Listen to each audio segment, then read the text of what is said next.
May bata, wala pang buhok eh. Batatas, bastatas. Tupal Cotillo. Faking. Step back, long two, miss. What a box out by number 10, but he was called for that foul. Offensive. Foul on number 10. Offensive. The first personal foul, first team foul. What a pass to Ayan. Ayan, easy too. Makes it 24-21 in favor of Romeo and friends.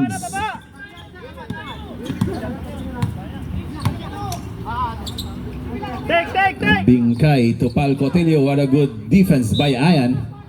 But the ball was tapped out of bounds.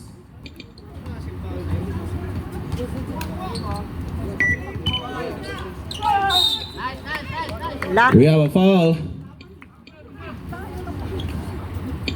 A foul will be on number 18.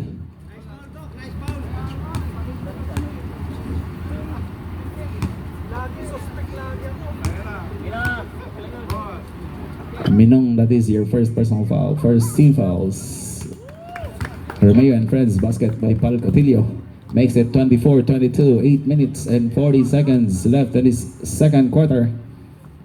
Pal Cotillo completes 2 free throws, makes it a 1-point ball game in favor of Romeo and friends. 8 minutes and 30.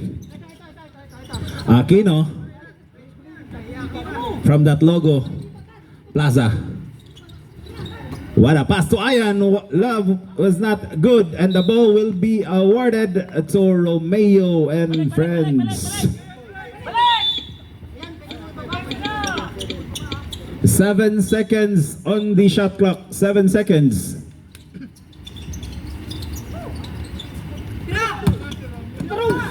Plaza. What a good steal by Bastatas. Bastatas defended by Ayan.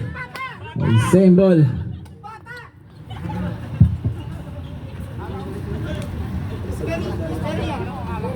Very young. Pal Cotillo. What a pass underneath the basket.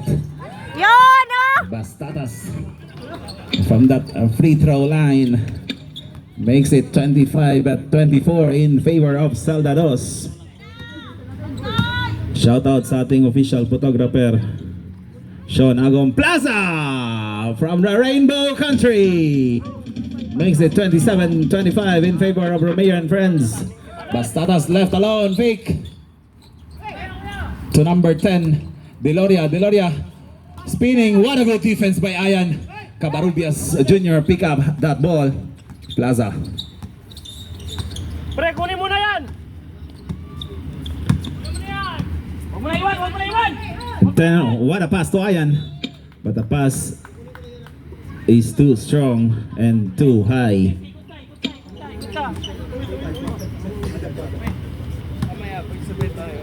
6 minutes and 40. Pal Cotillo to number 18. Number 18 missed that jumper. Rebound will be on Cabarubias Jr. Plaza now is running. This will be a foot race. Bounce pass to Aquino. Lefty-handed layup makes it 29-25 in favor of Romeo and friends. Number 10 now defended by Aquino. What a good steal by Ayan. 3-on-1 transition. Ayan flies, lays it in.